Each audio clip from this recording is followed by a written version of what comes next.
उन राम के नाम को भजो जिन राम के नाम को बड़े बड़े संत भजते हैं। लेकिन आज की स्थिति क्या है?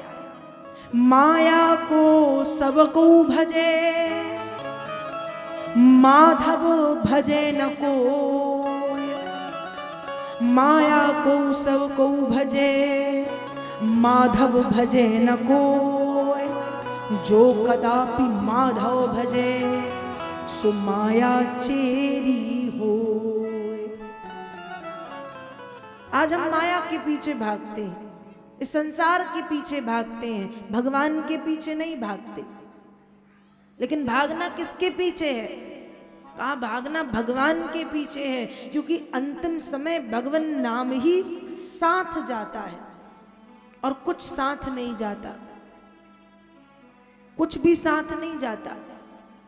मर जाते हैं हम, सब यहीं रखा रह जाता है। यदि साथ जाता है तो केवल और केवल क्या साथ जाता है? कहा भगवान का पावन नाम, केवल भगवान नाम। लोग मर जाते हैं, मरने के बाद लोगों के ऊपर सिक्के उछाले जाते हैं, बतेसा उछाले जाते हैं, फूल फेंके जाते हैं। तो ये सब क्यों फेंके जाते हैं? बतेसा क्या इसलिए फेंके जाते हैं कि जा रहे हो तो मुंह मीठा करके जाओ? हाँ, इसलिए फेंके जाते हैं क्या? नहीं, कारण है। कारण क्या?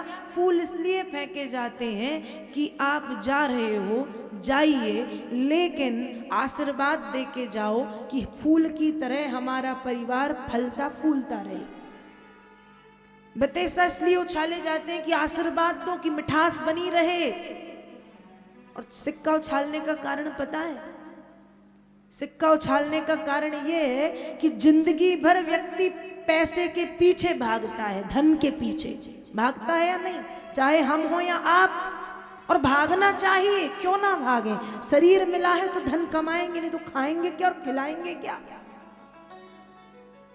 भागना चाहिए। लेकिन हम इतना ज्यादा भागते हैं कि अपने लक्ष्य से ही भटक जाते हैं। तो सिक्का इसलिए उछाले जाते हैं कि जिंदगी भर धन के पीछे भागे, रात को सोए नहीं इस धन के पीछे, और मरने के बाद जब सिक्के उछाले जाते हैं तो मानो ये कहा जा रहा है कि अब तुम्हारी छाती पे पड़े हैं सिक्के, दम हो तो उठ करके उठा लो, बीन लो। पर तब नहीं उठा पाते। क्यों? क्योंकि मरने के बाद केवल और केवल क्या जाता है साथ में? हरिनाम, बस। अब आप सोचोगे कमाते तो सब है, हम भी कमाते हैं, आप भी कमाते हो, तो कमाना छोड़ दो ना। बहुत कमाओ, खूब कमाओ, खूब कमाओ, खूब कमाओ, इतना कमाओ कि पूछो मत। मैं कभी इसके विरोध में नहीं रहती। सबका अपना अपना जीवन है, सबकी अपनी अपनी रुचियां हैं, सबका अपना अपना स्वभाव है। लेकिन वो सब करते हुए एक घड़ी आधी घड़ी, आधी में पुनियाद और तुलसी चर्चा राम की, हरे कोटि अपराध। एक बड़ा सुंदर भाव आता है। रात गवाई सोय के, दिवस गवाया खाय। रात गवाई सोय के, दिवस गवाया खाय। हीरा जन्म अनमोल था, कौड़ी बदले जा। रात हमने सो सो के नष्ट कर दी, दिन हुआ तो खाना कमाना, परिवार को समय देना खत्म। ये तो एक भाव था। आगे आप सुनेंगे सुखदेव जी परीक्षित को भी ये समझाते हैं कि निद्रया हियतेन तम व्यवायेन च भावया, दिवाचार्थे हया राजन कुटुंब भरणे नवा। ध्यान रखो, व्यक्ति का आधा जीवन केवल एक विषय में बीत जाता है। एक विषय कौन सा कहा? निद्रया, नींद में निकलता है या नहीं? 24 घंटे में से 12 घंटे हम सोने में निकाल देते हैं। और कभी कंबड़ हुआ तो दिन में भी सो लिया, रात में भी सो लिया। 12 घंटा सोने में निकाले, फिर जो 12 घंटा बचे, दिन हो जब हुआ तो खाना कमाना उसमें लग गए। तो कहा आए थे हरि भजन को ओटन लगे कपास, आए थे भजन करने, करने लगे कुछ और, कमाना था कुछ और, कमा लिया कुछ और। क्योंकि देखो खाली हाथ आए थे और खाली हाथ जाना है। धन कमा रहे हो अच्छी बात है, कमा लो, बच्चों के लिए, पत्नी के लिए, परिवार के लिए, अपनी इच्छाओं को पूरा करने के लिए कमाओ, लेकिन थोड़ा थोड़ा वह भी कमाते जाओ जो यहाँ भी साथ में काम में आना है, और यहाँ से जब इस दुनिया को छोड़ के जाएंगे तो वहाँ भी साथ में जाना है और काम में आना है।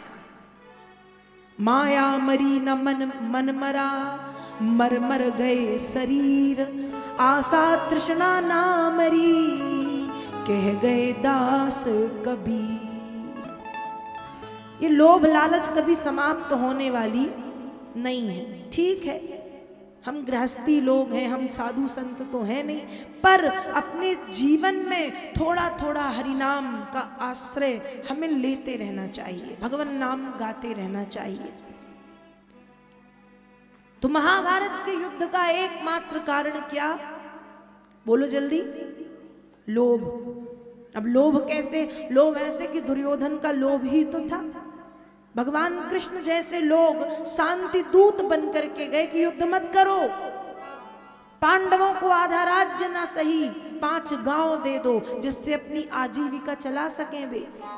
पर दुर्योधन के सिर पर लोभ इतना सवार है कि वो कहता है सूचग्रे नहीं विदातव्यम बिना युद्धेन भारत। कृष्ण तुम तो आधे राज्य की बात कर रहे हो या 5 गांव की, हम सूजी की नोक का अगला भाग भी बिना युद्ध के नहीं देंगे। युद्ध तो होगा, और युद्ध हुआ लोभ के कारण। देखो लोभ बढ़ता जाता है, बढ़ता जाता है, बढ़ता जाता है, समाप्त नहीं होता ये लोभ। जैसे जंगल में आग लग गई तो जंगल की आग घटेगी या बढ़ेगी? घटेगी या बढ़ेगी? वहां तो लकड़ियां ही लकड़ियां, इतनी सी चिंगारी पहुंची, जंगल के जंगल जल जाते हैं। तो जैसे जंगल में लगने वाली आग जंगल को जला डालती है, वैसे ही यदि मानव के जीवन में लोभ रूपी आग लग जाए तो वह आग मानव के जीवन को जला डालती है। और लोभ तो कभी समाप्त होता ही नहीं। जो 10 20 50 भय, 100 होए हजारन लाख मंगेगी, कोटि अरब खरब असंख, पृथ्वी पति होने की चाह जगेगी। स्वर्ग पताल को राज्य करो, तृष्णा अधिकी अति आग लगेगी। सुंदर एक संतोष विना नर, तेरी तो भूख कबहू न मिटेगी। 10 रुपए हैं तो हम चाहते हैं 20 हो जाए, बढ़ जाए। 10 के 5 कोई नहीं करना चाहता, 10 के 20 हो जाए, 20 के 50, 50 के 100, 100 के 1000, 1000 के लाख, लाख के करोड़, करोड़ के अरब, अरब के संख, संख के असंख्य। असंख्यपति बनने के बाद भी मन की इच्छा समाप्त नहीं होती। अब मन कहता है काश हम पृथ्वी के राजा और बन जाए। चलो भैया पृथ्वी के राजा बन गए। अब पृथ्वी के राजा बनने के बाद मन कहेगा स्वर्ग के राजा और बन जाते। चलो स्वर्ग के राजा भी बन गए। उम्र मरने वाली आ गई, फिर भी मन में एक इच्छा है कि अब पाताल के राजा और बन जाते। हम समाप्त हो जाते हैं, लेकिन हमारी तृष्णा, हमारा लोभ समाप्त नहीं होता।